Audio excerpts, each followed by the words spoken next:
The COVID-19 pandemic has resulted in a surge in cases of violence against girls and women in the region. In response, COIN, with support from the U.S. Department of State's Bureau of Western Hemisphere Affairs, has launched Caribbean United Against Gender-Based Violence. In partnership with COIN and the WHA, ORG Bahamas Foundation launched Me, You, Us Youth Saloon. The Me, You, Us Youth Saloon is a Shark Tank-style youth program in which youth from diverse backgrounds will be selected to design and implement a program which will reduce incidences of gender-based violence in the Bahamas. We recruited 13 individuals ranging from ages of 16 to 24 years. Our program is rooted in an asset-based design, which positions participants at the helm of designing interventions which impact their communities while we maintain the role of program facilitation, monitoring, and evaluation, funding, support, and reducing adversities to outcome success. Here's what they had to say.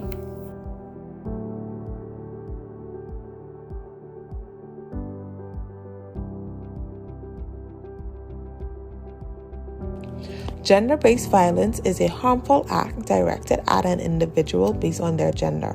It is normally rooted in gender inequality and the abuse of power. Now, regardless of what kind of gender-based violence occurs, it affects both sexes.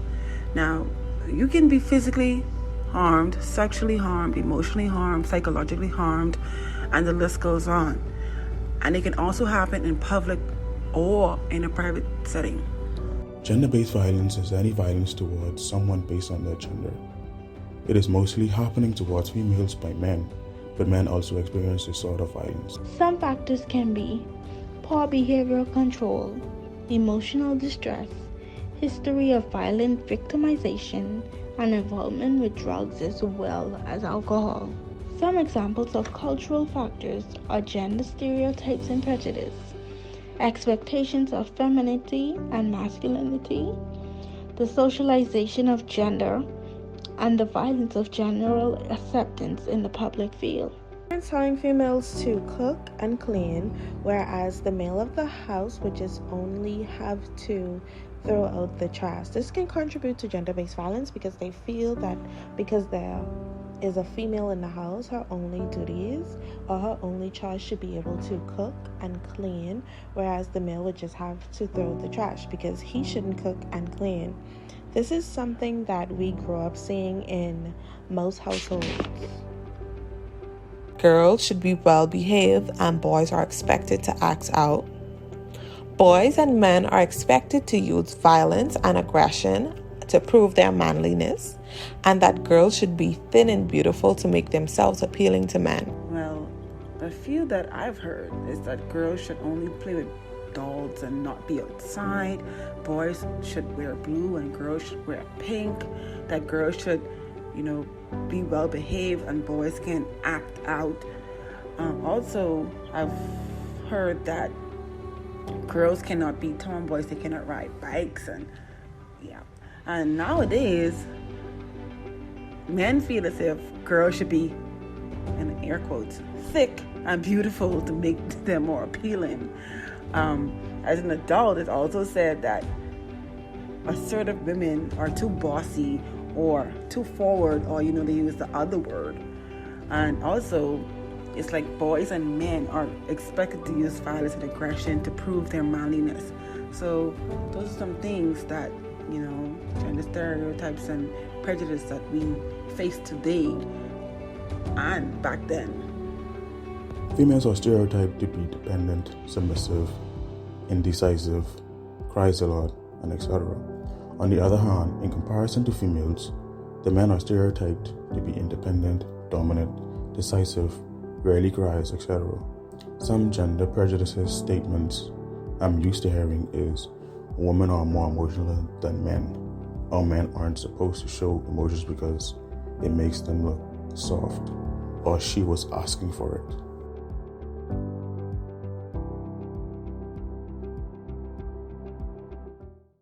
great to meet you, and I want to commend you and the other young people that are doing this project. I think job well done. We need more initiatives like this, and thank you to org for facilitating the project that you all are doing.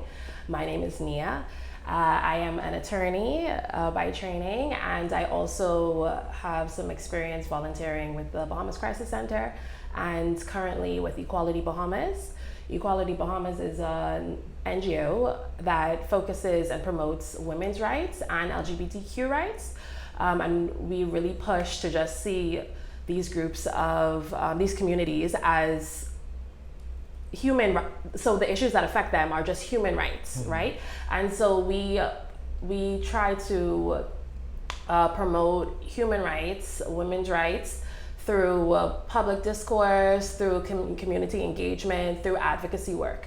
So yeah, it's great to be here with you and to speak about gender-based violence. Yeah, and to piggyback on what you just said, based on your organization and in terms of human rights, to me, it is such an eye-opener because me personally, I don't feel as though human rights should be in a debate.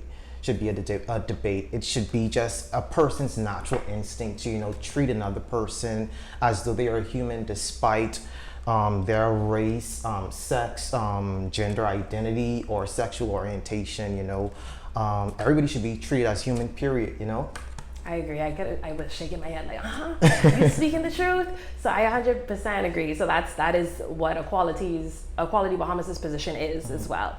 It shouldn't be up for debate. It just should be that let's get these policies enacted, let's get these programs established, let's get people educated that this is the standard, this is the basis that we all should be living by, and everybody should respect that. So I agree. And also in terms of your the organization that you represent, and in terms of pushing equality, have you guys received any success in pushing any of your projects? So I guess being in this kind of space, it's sometimes really hard to measure success, right? But let me just tell you a few things that we have done that have gotten great feedback and participation. And we know that women's rights, sometimes it's not a sexy issue where people want to jump on board. They're usually really hesitant, and with LGBTQ conversations. But we have had, we've presented various governments with policies to have a more holistic and comprehensive gender approach. So that's something that I think is a success because we have a framework in place. So we've also had representatives go to the UN in Geneva to participate in CEDAW, which is the convention. So it's basically like the Bill of Women's Rights that the UN has established that different countries sign on to. And so we've had representatives go there to participate as a part of civil society so we can bring our perspective. So the government brings theirs, and then civil society assists in saying what our viewpoint is in terms of the status of women's rights.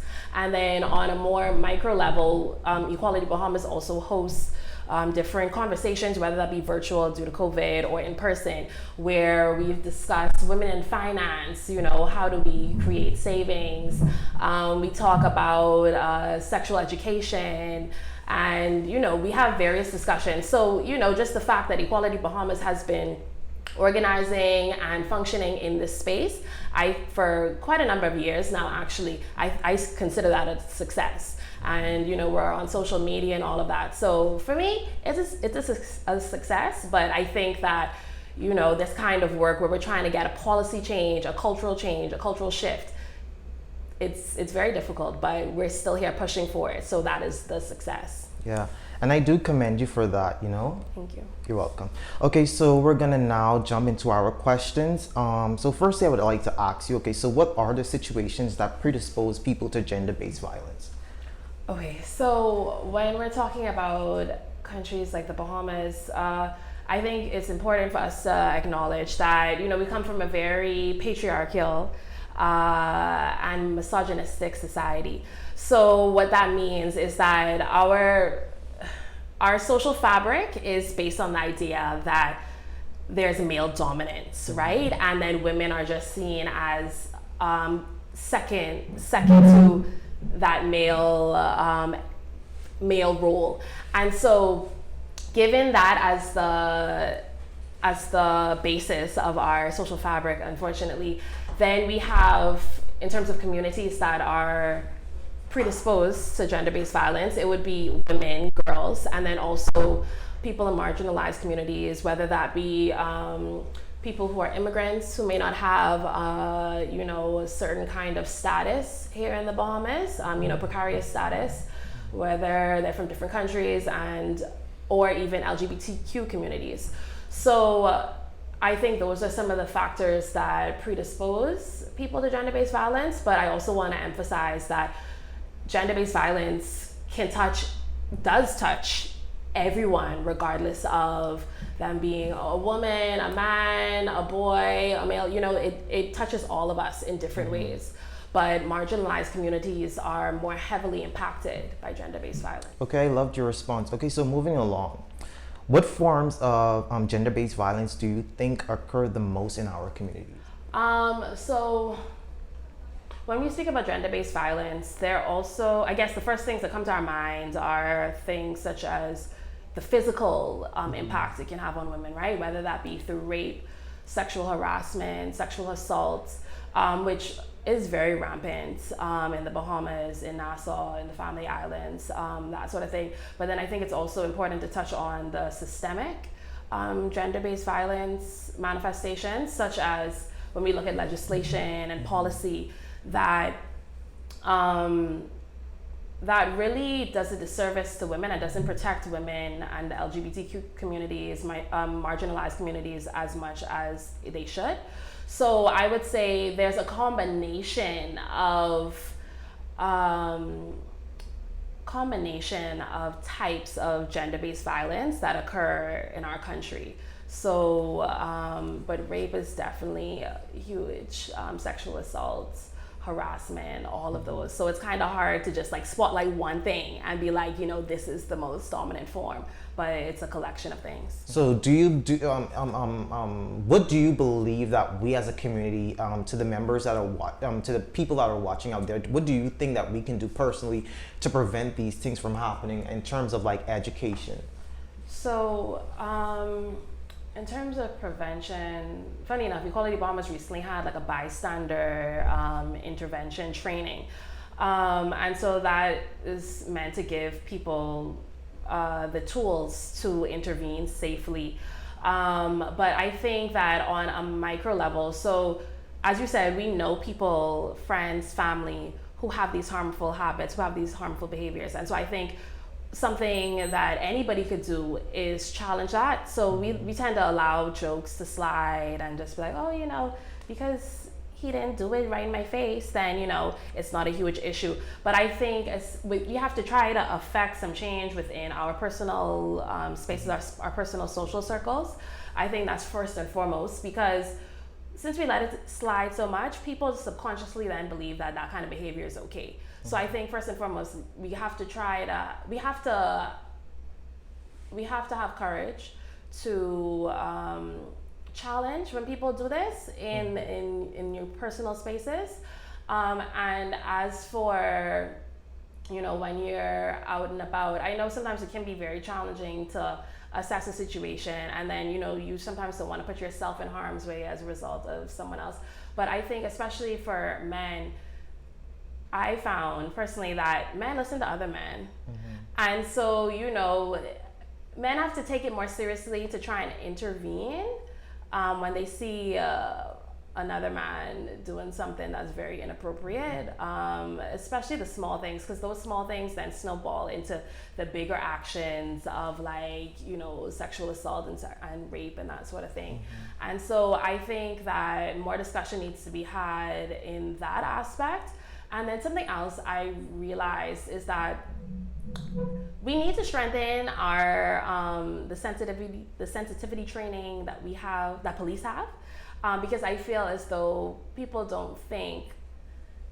So if someone hears a neighbor being beaten, you don't really know what's happening, but then people don't feel comfortable enough to either intervene themselves, or they don't feel comfortable enough to call the police because they believe that the police won't even deal with it better. So I think on multiple levels, we have to strengthen our sensitivity towards domestic violence, towards gender-based violence. And so I think that's kind of going back to the cultural shift, where we just have to have more discussions about it and not let things slide as much as we do currently. And I like that you mentioned about school. And remember, like I said in my introduction when I was introducing myself about Title IX, that each freshman student has to go through, they have to complete this course before they move on, into their studies. Your organization, what is your organization doing to go out into these schools to, like to possibly come up with like a Title IX to educate students on moral and immoral behavior? So I know with the Crisis Center, I had gone out to schools. That was quite a number of years ago. So I know there are organizations like the Crisis Center that try to have, they go into like primary schools, high schools, and try to have these open discussions.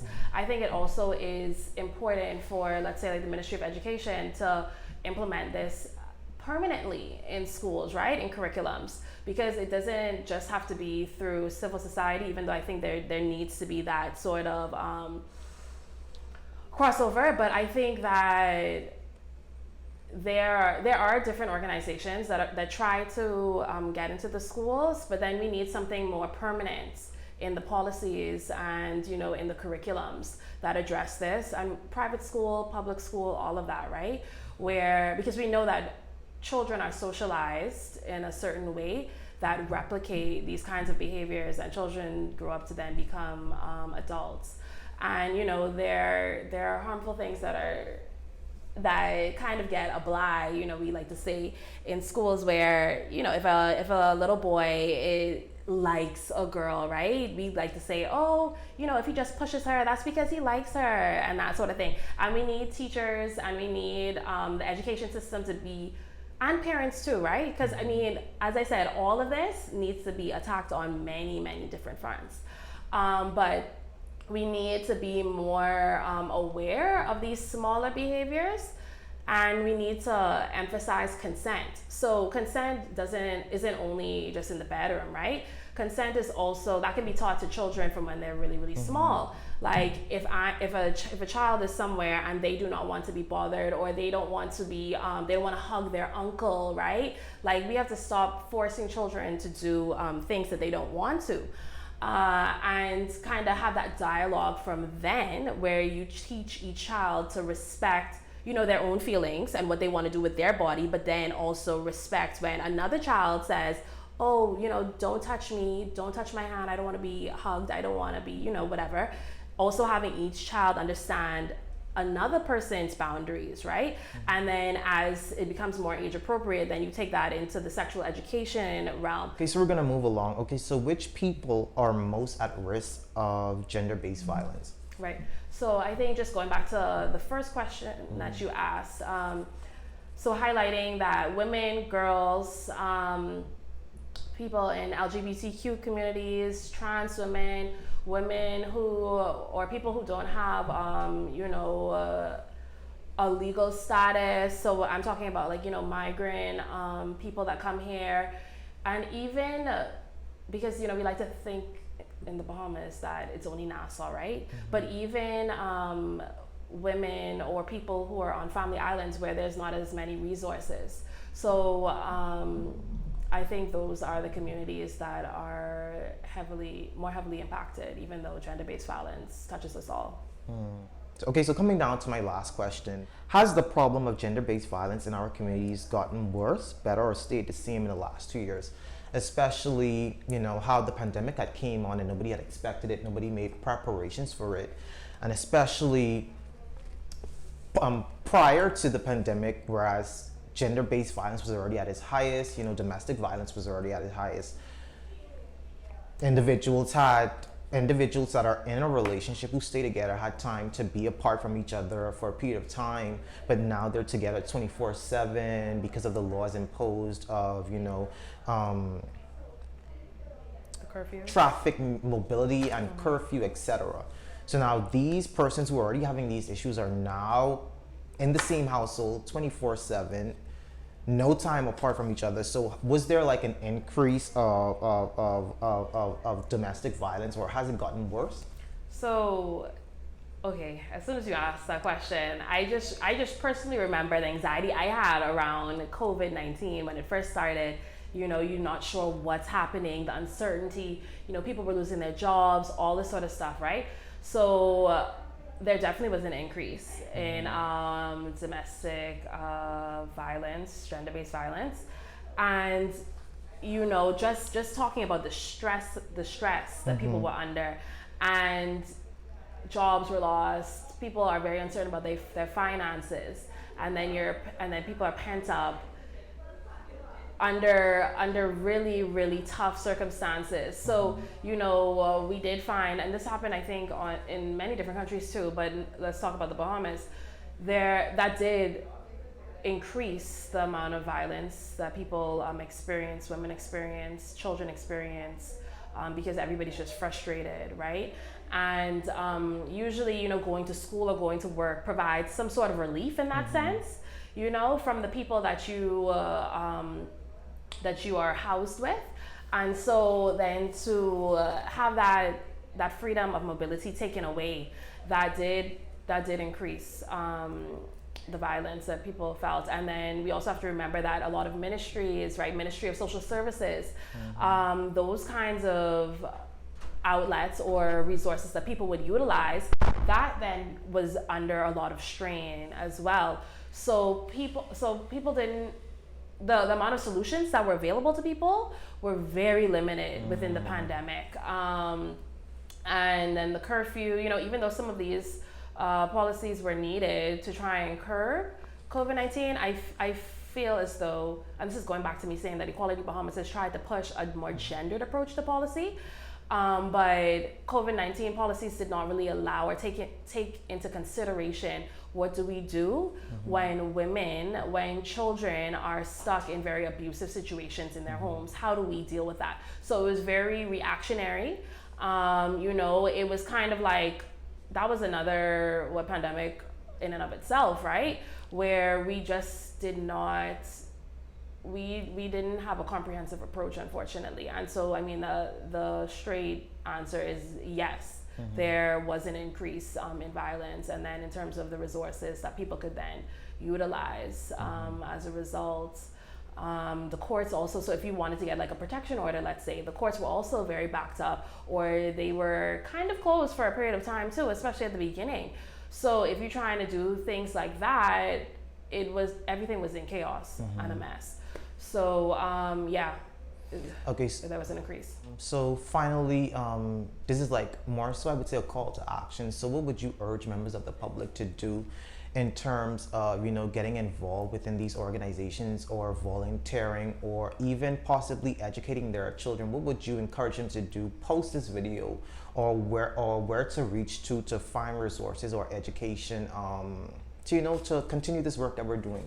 So the biggest thing is to go to like a social media platform, right? So Facebook, I would say, is where a lot of Equality Bahamas, because it allows for more text, right? It allows for that kind of important information to be there. So Equality Bahamas has tons of posts, and, you know, current, up to date, whether we're talking about within the Bahamas, whether we're talking about the region in terms of the Caribbean, worldwide. That's something that I would point people to as like a really great resource. And, you know, organizations like the Crisis Center, even Ministry of Social Services, their gender department, right? I think you have to equip yourself with the knowledge. And then in terms of how do we try to affect change, this kind of work is huge. So it's really important just to understand what you can do with your immediate surrounding, you know, your group of friends, whether it's 2-3 people, your family. Like, how can you challenge people to think in a different way that's more productive, that's more just, that's more fair, you know what I mean?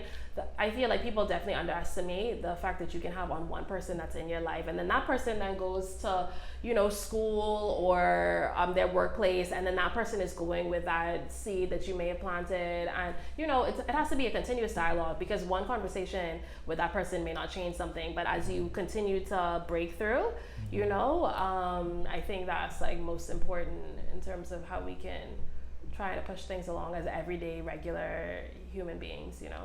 So. In all honesty, I can go on with you forever. As can I. I've honestly learned a lot from you, in all honesty, and I do believe that this conversation should continue, especially like on what you last touched on just now, in terms of workplace, in terms of hostility, employment discrimination, etc. So I do believe like this conversation should continue to happen, and I do commend you and your colleagues and your peers for the work that they do. Thank you so much, Ruben. It was great speaking with you, and it won't be the last. While boys and men do experience abuse, it is important to remember that the majority of victims of violence are female, and the majority of perpetrators of violence are boys and men. In closing, here are some next steps that you can take to disrupt societal attitudes towards gender-based violence. 1. Educate yourself on the root causes of violence. Violence against girls and women stems in male dominance and the socialization of men. Become educated on the roots of violence against girls and women. Read books and articles, join a group at school, and attend any training available to you. Learn about the myths and the realities of gender violence and understand how our society condones it. 2. Interrupt sexist and discriminatory language. Words are powerful, especially when used by people who have power over others. We live in a society where words are used to put girls and women down. Gendered name-calling sends the message that girls and women are less than fully human. When girls and women are seen as inferior, it becomes easier to treat them with disrespect and violence. Change the way you speak to help change the way you think. 3. Be critical and question how the media portrays girls and women, whether on television, online, in magazines, or in music videos. The media regularly uses images of violence against women and sexually exploits girls and women to sell products. Write or email local companies about their negative images of women and girls and have conversations with your parents or vice versa about these harmful images. Did anything shared in this video surprise you? Leave a comment below and let's discuss. Also, please like and share this video. And finally, please take our short survey on gender-based violence, attitudes, and perceptions. The link will be in our caption. And thank you for watching.